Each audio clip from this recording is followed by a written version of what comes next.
Tory government govern Scotland? I know my answer to that question, and I think I know your answer to that question as well. Now, there's been a lot of scaremongering, a lot of misinformation, a lot of disinformation about what independence means. Independence and a yes vote on the 18th of September means a very simple thing will happen. It means that all the political power residing at Westminster today to rule over Scotland, that political power will be transferred from Westminster to Holyrood. It means that no longer will we send MPs, often referred to as missing persons, down to London. Instead, we will run our own country from decisions made by the Scottish people in Scotland. That will also allow the English people to run their country the way they want to do, as they are entitled to do. So why should we vote yes? Why should we transfer that power? The power we're talking about, as Jeanne and Richie say, is the power over taxation. That still resides in London. The power over how much money we can spend in the public purse. That is decided in London. The power over employment, trade and industry, foreign policy, defence policy, nuclear policy, many aspects of energy policy, control over the oil and the gas, and transport policy that's left in London, all of that would come to Holyrood. So what difference would that make to the Scottish people? But let me give you some examples of the difference it would make. First of all, let me give you an up-to-date example within devolved areas of responsibility, the difference it makes between having a parliament in Scotland in charge of it or being controlled from London. Today, the pay review bodies for the National Health Service made their recommendations to ministers about what to do next year by way of pay rises. They recommended a 1% increase, not a lot, in the basic pay of health service workers, including nurses. They recommended that 1% be consolidated. In other words, it's not a temporary 1%, it's added permanently to the salary, and future increases are added to because it's consolidated and it means a bigger increase the next time. And it recommended that this be a one-year deal because it's an annual review, and that the other entitlements the health service workers have continue. Now, the Welsh and the Irish have still to make up their minds. And I was talking to their ministers today, and they're going to take the time to make up their minds. But as the Cabinet Secretary for Health in Scotland, I announced our decision to accept the recommendations of the independent pay body with immediate effect. Jeremy Hunt, the English Minister, made his announcement. What did he say in his announcement?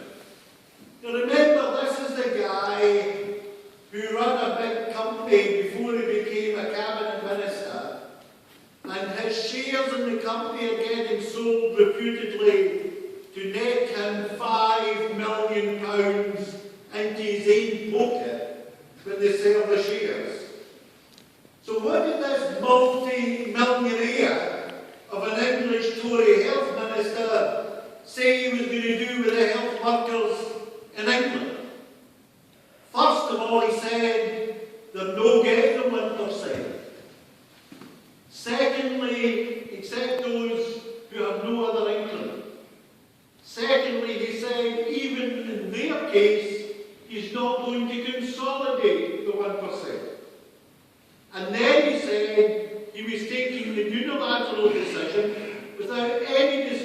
the trade union or staff signed, that this deal was a 2-year deal, not a 1-year deal, and therefore it'll be another 2 years before they'll look at future pay increases for the workers in England. We gave the 1%, we consolidated, and we confirmed that this time next year we'll review the pay again to bring it up to date with what's required. Now that's maybe a small example, but I think it exemplifies in one small example the difference in values between what the Scottish Government believes and what the government in London believes. We believe we should treat people who work in public service and people who work in the health service better than they think they should treat them south of the border. We think they do an honest day's work and they're entitled to an honest day's pay. Now you may say that doesn't sound like a hell of a big deal. But for the average nurse in Scotland starting in April this year, the average nurse in Scotland, as a result of the decisions I've taken today, will be £238 better off than the average nurse in England next year. And the following year, the average nurse in Scotland will be nearly £500 a year better off than a counterpart south of the border. Because we believe our nurses and our porters and everyone else who works in the health service deserve that recognition and that reward for their dedication and for the tremendous work they do. Jeremy Hunt, pocketing £5 million from his shares, is treating his workers, in my view, with utter contempt. And the choice for the Scottish people is, do you want to be run by the Jeremy Hunts of this world, or do you want to be run by a Scottish government that believes in the people and is here to serve the people? Do you want to be run by a remote government in London, or one in Edinburgh where you can touch us, feel us within reason, and hold us to account? That's the difference.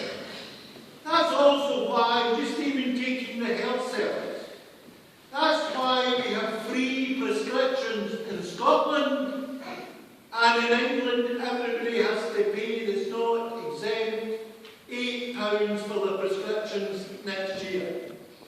It's why we are keeping the health service in the public sector where it belongs, while they privatise the health service south of the border. If we hadn't had a Scottish Parliament today, the Secretary of State for Health in Scotland would have been Jeremy Hunt. And he would be in the process of doing to the Scottish health service what he's doing to the English health service, privatising it, charging exorbitant fees for prescription charges and refusing to implement the recommendations on pay for NHS workers. And my question is this, and Donald Dewar, who was a good man, used to argue that he was in favour of devolution because it was right that we had Scottish solutions to Scottish problems. So we've got a Scottish solution to the health service. In education, by abolishing tuition fees, we have a Scottish solution to education.